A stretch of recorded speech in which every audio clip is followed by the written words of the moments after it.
Assalamualaikum warahmatullahi wabarakatuh. Kembali lagi di Reka kali ini bersama saya Lydia Mardiana dari Departemen Kajian Keilmuan. Di sini saya akan membahas mengenai latihan soal dari mata kuliah Manajemen Biaya. Langsung saja ke latihan soal pertama. Di sini ada sebuah perusahaan yang memproduksi dua jenis produk, di mana ada produk A dan juga produk B. Biaya tetap total perusahaan adalah 500.000. Variabel biaya untuk produk A adalah 20 rupiah per unit dan juga untuk produk B adalah 30 rupiah per unit. Jika perusahaan ingin mencapai laba sebesar 200.000, berapa banyak unit dari masing-masing produk yang harus dijual jika perusahaan memutuskan untuk menjual 100 unit produk A? Nah, untuk menghitung berapa unit dari masing-masing produk yang harus dijual, kita harus menentukan tahap-tahapnya terlebih dahulu. Yang pertama itu kita harus menghitung total biaya tetap dan laba yang diinginkan, di mana total biaya di sini sama dengan biaya tetap ditambah laba. Biaya tetap di sini merupakan biaya tetap total perusahaan sebesar 500.000 dan juga laba yang ingin dicapai oleh perusahaannya yaitu 200.000 sama dengan 700.000. Yang kedua, kita menghitung total biaya variabel untuk produk A, di mana variabel biaya untuk produk A sendiri itu 20 rupiah per unit. Nah, untuk menghitung total biaya variabel untuk produk A-nya yaitu biaya variabel per unitnya dibagi dengan jumlah unit total biaya. Nah, jumlah unit total biayanya itu yaitu 100 unit. Nah, lanjut kepada total biaya variabel untuk A yaitu 20 rupiah dibagi dengan 100 sama dengan 2.000. Selanjutnya, kita harus menghitung total biaya yang harus ditanggung. Untuk menghitung total biayanya, yaitu total biaya tetap dan laba yang diinginkan, total biaya tetap perusahaan, yaitu 500.000 ditambah dengan total biaya variabel untuk A, yaitu 2.000. Lanjut. Nah, untuk selanjutnya, untuk mencapai laba yang diinginkan, total pendapatannya itu harus, di sini ada rumus total pendapatannya itu sama dengan total biaya ditambah laba, di mana total biayanya itu yang sudah tadi kita hitung 502.000 ditambah dengan laba yang ingin dicapai oleh perusahaannya yaitu 200.000 sama dengan 702.000. Dan yang terakhir, dapat disimpulkan bahwa jika perusahaan ingin memutuskan untuk menjual produk B dengan harga jual yang sama dengan produk A, maka kita perlu menghitung jumlah unit yang harus dijual dari produk B untuk mencapai target pendapatan. Adapun soal nomor 2, yaitu sebuah produk memiliki biaya pengembangan awal sebesar 1 juta, biaya produksi per unitnya itu sebesar 50 rupiah, dan biaya pemeliharaan selama daur hidup produk sebesar 10.000 per tahun. Jika produk tersebut diperkirakan akan terjual sebanyak 5.000 unit selama daur hidupnya, berapa total biaya daur hidup produk tersebut? Diketahui bahwa biaya pengembangan awalnya itu kan 1 juta, biaya produksi per unitnya itu 50 rupiah, biaya pemeliharaan selama daur hidupnya itu sebesar 10.000 per tahun. Nah, ditanya, jika produk tersebut diperkirakan akan terjual 5.000, berapa total biaya daur hidupnya? Nah, untuk menghitung total biaya daur hidup tersebut, kita yang pertama harus menghitung total biaya produksi terlebih dahulu. Rumus total biaya produksi di sini yaitu biaya produksi per unitnya dikali dengan jumlah unitnya. Nah, biaya produksi di sini kan tertera ya 50 rupiah dikali dengan diperkirakan akan terjual berapa banyaknya yaitu 5.000 sama dengan 250.000. Yang kedua yaitu kita harus menghitung total biaya pemeliharaan selama daur hidup. Nah, di sini kita misalkan bahwa produknya itu dipertahankan selama 5 tahun. Nah, adapun rumus total biaya pemeliharaannya yaitu biaya pemeliharaan per tahunnya dikali dengan jumlah tahun. Di sini total biaya pemeliharaan selama daur hidup produknya itu 10.000 per tahun dikali dengan dimisalkan 5 tahun yaitu 50.000. Selanjutnya ada total biaya daur ulang hidup produknya yaitu total biaya hidup sama dengan biaya pengembangan awal ditambah total biaya produksi dan total biaya pemeliharaan, di mana pengembangan awalnya 1 juta dan total biaya produksinya itu 250.000 dan juga total biaya pemeliharaannya 50.000 sama dengan 1.300.000. Lanjut, sebuah perusahaan menerapkan sistem just in time untuk mengurangi persediaan barang jadi di gudang mereka. Jika perusahaan memiliki permintaan bulanan sebesar 1.200 unit dan waktu pengiriman dari pemasok adalah 15 hari, berapa banyak unit yang harus dipesan setiap kali pengiriman dilakukan? Nah, di sini dapat diketahui ya bahwa permintaan bulanannya itu sebesar 1.200 dan waktu pengiriman dari pemasoknya 15 hari. Nah, maka ditanyanya itu berapa banyak unit yang harus dipesan setiap kali pengiriman dilakukan. Nah, untuk itu kita harus menghitung terlebih dahulu berapa permintaan hariannya Di sini untuk menghitung permintaan harian dapat dihitung dengan permintaan bulanan dibagi dengan jumlah hari dalam sebulan. Nah, permintaan bulanannya di sini kan sudah diketahui 1.200 unit. Dan untuk jumlah hari dalam sebulannya itu dimisalkan satu bulan itu ada 30 hari, maka 1.200 dibagi dengan 30 sama dengan 40 unit per hari. Yang kedua itu kita menghitung total permintaan selama waktu pengiriman, di mana di sini waktu pengiriman dari pemasoknya itu 15 hari. Nah, maka permintaan selama waktu pengirimannya itu permintaan harian dikali dengan waktu pengiriman, yaitu permintaan hariannya kan 40 unit per hari dikali dengan 15 hari, maka jadi 600 satuan. Nah, oleh karena itu jumlah unit yang harus dipesan setiap kali pengiriman dilakukan adalah sebanyak 600 unit. Lanjut, di sini ada perusahaan Zahri mempunyai rencana pembelian bahan baku selama tahun 2018 sebesar 12.000 unit. Biaya pesan pada setiap kali pesan yaitu 75.000 dan biaya simpan sebesar Rp200. Tentukan jumlah pemesanan optimalnya serta biaya persediaannya. Di sini dapat diketahui bahwa rencana pembelian bahan bakunya itu 12.000, biaya pesan pada setiap kali pesannya 75.000 dan biaya simpan per unitnya itu Rp200. Nah, untuk menentukan jumlah pesanan optimal, kita harus menggunakan rumus EOQ atau Economic Order Quantity. Nah, untuk rumus EOQ sendiri yaitu akar dari 2SO dibagi dengan C. S sendiri di sini merupakan biaya pemesanan dan O-nya itu yaitu kebutuhan bahan baku dan yang C-nya di sini merupakan biaya simpan per unitnya. Nah, setelah rumus yang ada di sini kita tinggal masukkan saja. Langsung EOQ sama dengan akar dari 2 dikali 75.000 dikali 12.000 dibagi dengan 200. Maka EOQ-nya sendiri yaitu 3.000 unit.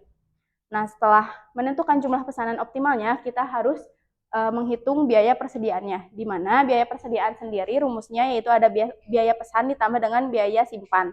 Biaya pesan sendiri memiliki rumus SO dibagi Q atau S sendiri merujuk pada biaya pemesanan dan O-nya sendiri kebutuhan bahan baku dan Q-nya sendiri merupakan 3.000 unit tadi yang dihasilkan oleh EOQ, di mana biaya simpan memiliki rumus CQ dibagi dengan 2 atau C sendiri merupakan biaya simpan per unit dan Q sama 3.000 dan dibagi 2. Maka biaya persediaannya 75.000 dikali dengan 12.000 dibagi 3.000 ditambah 200 dikali 3.000 dibagi 2 sama dengan 300.000 ditambah 300.000 dan menghasilkan biaya persediaan Rp600.000.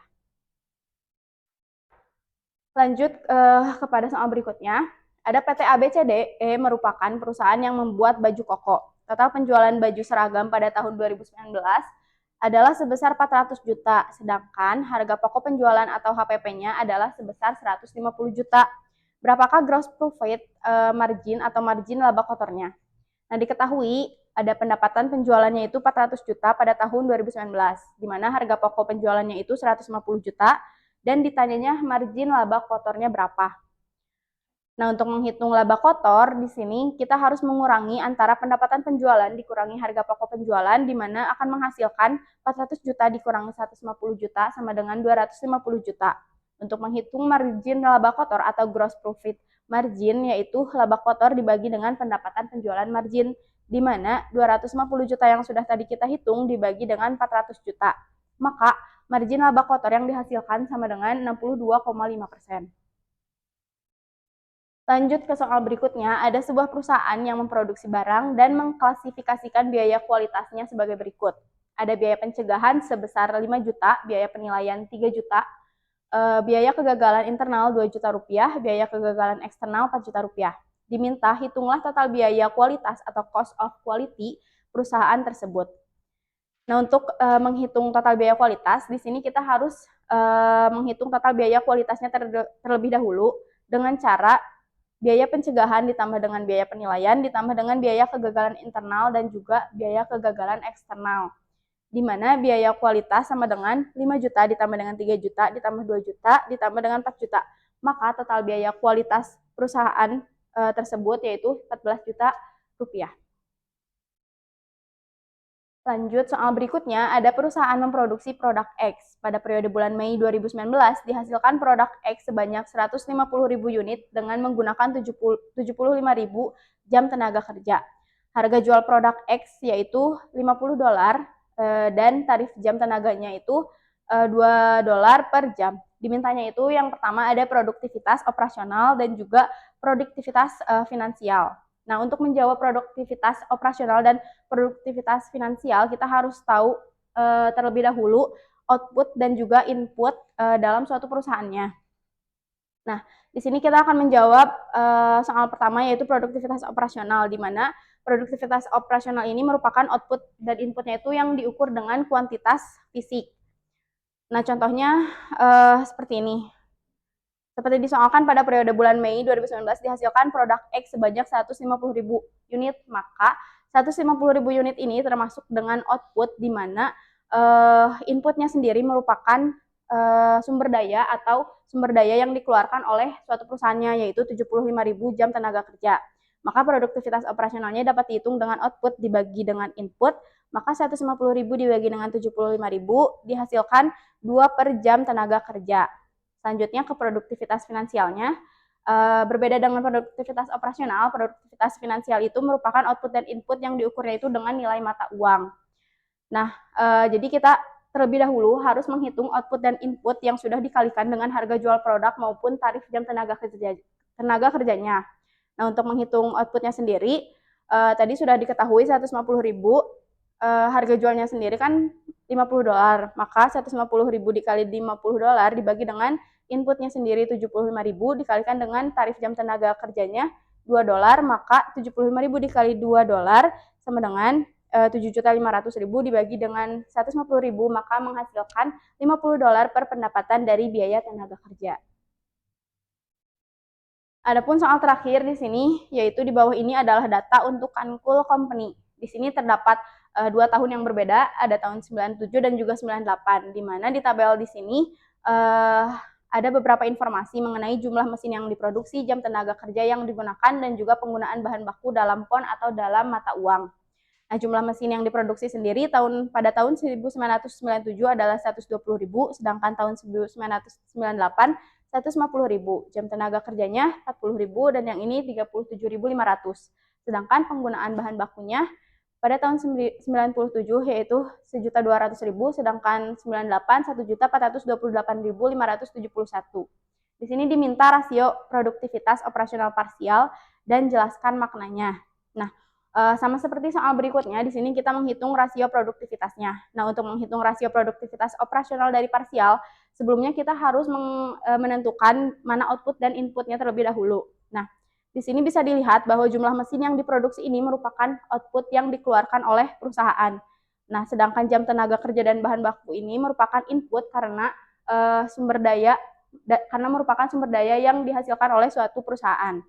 Maka rasio produktivitas operasional parsialnya yaitu rasio produktivitas tenaga kerja, di mana outputnya itu jumlah mesin yang diproduksinya yaitu 120.000 dibagi dengan jam tenaga kerja yang digunakannya 40.000 menghasilkan 3, dan tahun 98 150.000 dibagi dengan 37.500 menghasilkan 4. Sedangkan rasio produktivitas bahan bakunya outputnya sama, jumlah mesin yang diproduksinya dibagi dengan penggunaan bahan baku yaitu 1.200.000 sama dengan 0,10 dan juga 150.000 dibagi dengan 1.428.571 sama dengan 0,105.